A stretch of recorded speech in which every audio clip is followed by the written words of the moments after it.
Hey everybody, it's Meredith Miller with Inner Integration. Today, the message I have for you is about the 4 pillars of self-healing after narcissistic abuse. I'm going to talk about how they show up in your life, what the opposite looks like, which is probably what you're struggling with after narcissistic abuse, how that shows up in your behaviors, and then what are the practices to focus on to grow in that area. So the first area is self-esteem. Self-esteem is about supporting yourself. It's about taking control of yourself, of your mind, of your body, of your behaviors. It's about self-perception, how you see yourself. And it's also about the effect that you have on the world around you. Like, are you having a positive effect in the world around you? Are you receiving positive feedback?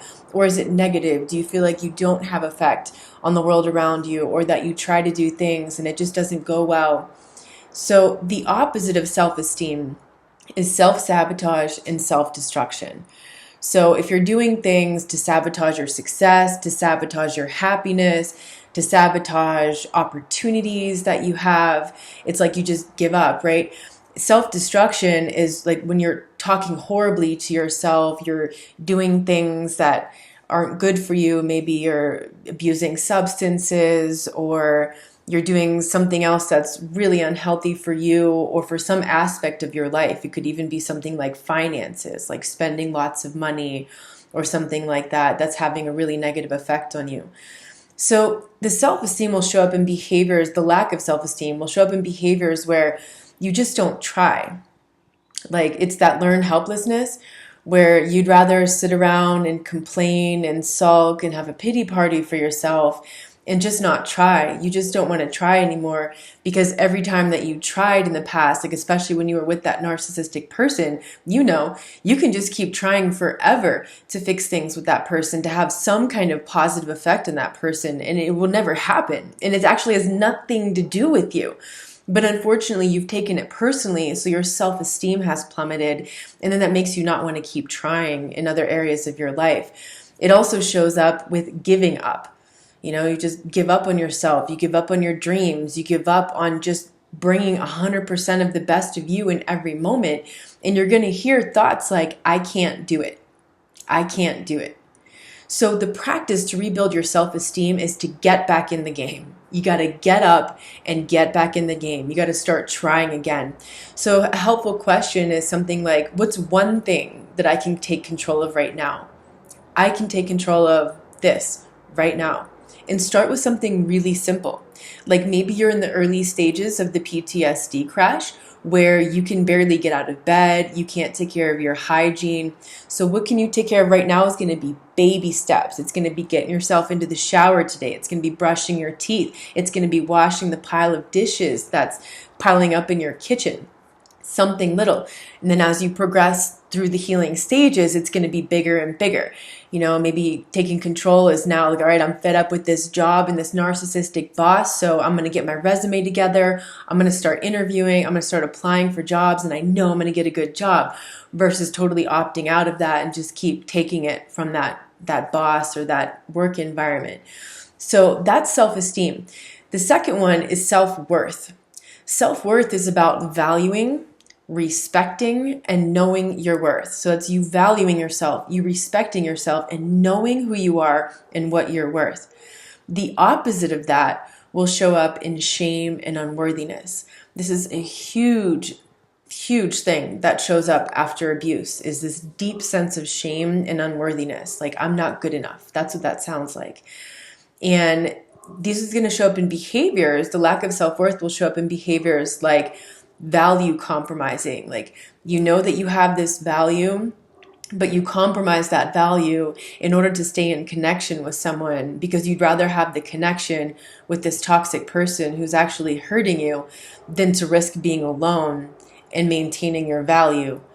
Another way it will show up is when you're ashamed to speak up about the trauma, about the abuse that you went through, or even just little things like you're in the grocery store and someone cuts in front of you and you don't speak up. You just let the person go ahead, but then inside you're just talking down to yourself, telling yourself how weak you are, and how awful you are, and you're just going to keep letting this happen, those kinds of things. So it's just speaking up for little rights, just knowing your worth, knowing like, hey, I was in line first, you can wait behind me.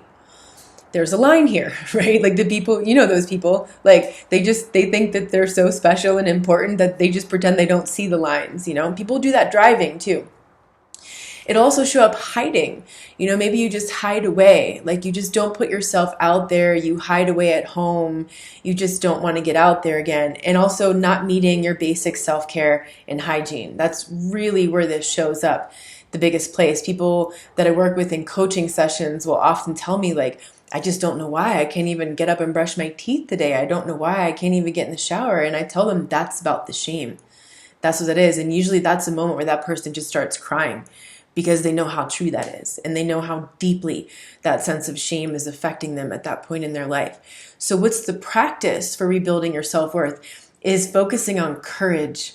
Courage means you're taking small risks with your heart, little by little, even when you're afraid. So even when you have fear, but you really want that thing, whatever that is, applying for that job, changing your job, getting accepted to a school that you've always wanted to go to. It could even be the courage of, going to networking events and just meeting new people and being around all these people after having been through a lot of social anxiety. It could be the courage of getting out and meeting new friends. It could be the courage of dating again after you've been in a romantic relationship with an abusive person. Another practice is to identify and live by your values. So first you got to know what your values are in order to live by them. So that's why you want to do an inventory on your values, identify what they are, and then start living by them by setting standards and boundaries to protect those values.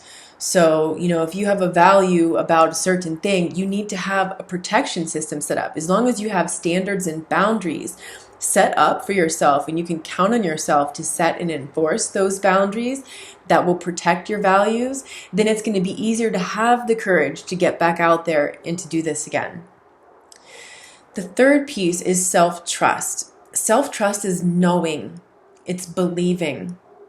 It's knowing yourself. It's believing in yourself. The opposite of self-trust shows up as self-doubt and fear. And this can be the kind of fear that just plagues you from doing anything, from taking any risks in life, from connecting with any people, because you've been through so many horrible experiences. The behaviors, the way that this shows up is second guessing yourself. You have this idea, you have this feeling, you have whatever, and you just keep second guessing yourself. You don't trust yourself that you can do it, that you know how to do it, that you're capable. Another way it shows up is indecision. And this could be just little things. It could be you're at the grocery store and you just can't decide between this and this. Or you got to buy a certain, like a dress or some kind of clothes for some kind of event, and you just can't decide what to wear. Or maybe you're just open your closet and you can't decide what to wear. Maybe you're standing in the kitchen and there's all this food there, but you just can't decide what you even want to eat. Maybe somebody calls you and they invite you to go do something, and like you kind of want to go, but then you kind of don't want to go, and you can't just make that decision. That indecision is going to really keep you stuck. You're going to feel a sense of stuckness. When you don't have self-trust, there's a sense of stuckness in life because you don't know what to do. You don't trust yourself that you can figure it out. It's going to show up as a lot of insecurities. It could be body insecurities, could be insecurities about your financial situation, your relationships, about your ability to do things. This will show up as a lot of different kinds of insecurities. The practice to rebuild self-trust is to listen to your intuition, to connect to your intuition daily, constantly, all day long, checking in. How do I feel right now? What am I feeling right now? How do I feel about that person? What do I feel about that idea? And really letting that come to focus in your body, feeling where is that in your body and what does it feel like? Because that's one of the easiest ways to connect to your intuition is the body, because it's tangible. It's physical. The idea of intuition just sounds so unreal because you can't see it, you can't touch it, but your body, that's real. Your body will send you gut feeling intuitions. And then you got to act on that intuition. That's how you rebuild the self-trust, by acting on that intuition. Your intuition only goes wrong when you don't listen to it. And when you don't listen to your intuition, that goes back to number one, which ends up eroding more and more your sense of self-esteem because you can't trust yourself to do it. and also taking action in 100% integrity. So that's where you know your values and you're taking action in alignment with your values. Then you are in 100% integrity. That is also going to rebuild your sense of self-trust. And the fourth one is self-love. Self-love is caring, nurturing. It's treating yourself well. The opposite of that is self-hatred and self-abandonment. It's people-pleasing. It's sacrificing your own needs for someone else. So the behavior, the ways that this shows up when you have a lack of self-love, you're going to hear this in your inner dialogue. You're constantly putting yourself down. You're treating yourself poorly, not just in your mind, but in life. Like, you don't take care of yourself in a way that would honor yourself. You don't eat when you're hungry. You don't drink enough water. Maybe you're drinking lots of sugary drinks and way too much alcohol.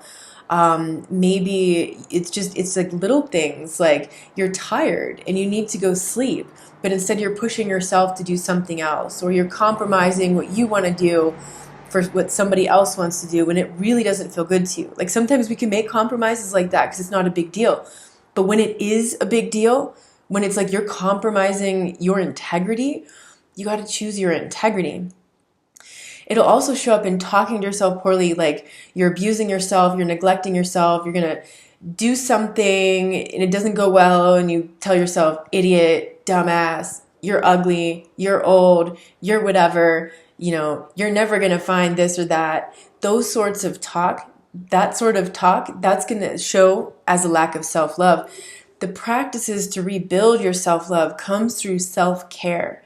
That's self-care on the physical, emotional, mental, and spiritual levels of your health and well-being. So part of this is about working on what you can change in your life, recognizing what it is that you have control over that you can change, and focus on that. And then for the things that you can't change, like something physical about your body that you just can't change, that you have to work on self-acceptance. And that self-acceptance of just learning to love that thing. A lot of the women that I work with have some sort of body issue. And usually that's because their mother or their father or some partner that they had as an adult shamed them over that part of their body, or put them down, or something horrible, told them they needed to get some kind of surgery or something like that, or that something about their body was just awful and they weren't attracted to it, or they weren't feminine enough, or they weren't masculine enough because of that thing that was wrong with their body. Those things you can't change. You got to work on drowning out those voices, and you got to stop talking to yourself like the narcissist talked to you. You got to recognize when you have internalized that voice and focus on self-acceptance. So for those kinds of issues, often what I recommend is standing in front of the mirror and looking at that part of yourself and learning to love it. Really learning to love it. That's so important. So those are the 4 pillars that I have for you today. I have much more information on these 4 pillars, plus more content in my digital courses available on my website. If you'd like more, I'm going to put a link in the corner of the screen. I'm not sure what side that's going to show up. But I have 2 courses that can help you. First of all, I have that free course, which if you're not signed up for that yet, you want to go to my website, innerintegration.com, enter your name and email, and you're immediately going to get access to my free course. It's 3 videos. It's the beginner's course called Fundamentals of Sana. It's going to help you start from the ground up.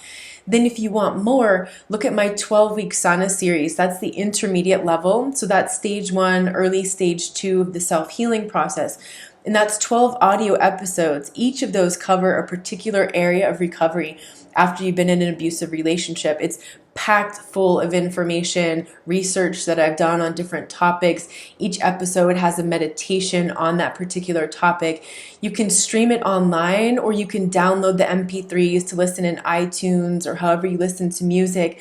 Plus, you can download the PDF worksheets for each episode, which has the most important notes and also some homework for you to do so you can put into practice the content that you're learning. And then my advanced course is the Self-Care Mastery course. That's level 2. That's 4 hours of video training on mastering the 5 domains of self-care so you can eradicate the patterns of people-pleasing and self-abandonment. This course is really important for people who have been raised by a narcissist, whether it was a mother mother, father, whoever that was that raised you in that way, you've been exposed to narcissistic abuse since a child, this course is really, really powerful. Again, you can download the MP3s for each of the videos. There's 10 different videos. And then each of those videos also has PDF worksheets with the main topics and then exercises to put it into practice. Plus, this course comes with 8 bonuses, which are exercises and guided visualizations to supplement the coursework. So just as also an announcement, next week I'm traveling to USA to see my dad. He's not doing well. I may or may not have a video for you next week. If I have the energy, I have something to talk about, I'm going to put it out there. If I don't, please be patient and I will be back as soon as possible. I'm only going to be there through the week and then I'll be back home, and at the very latest the following week I'll have another video for you. I'm sending you all a big hug.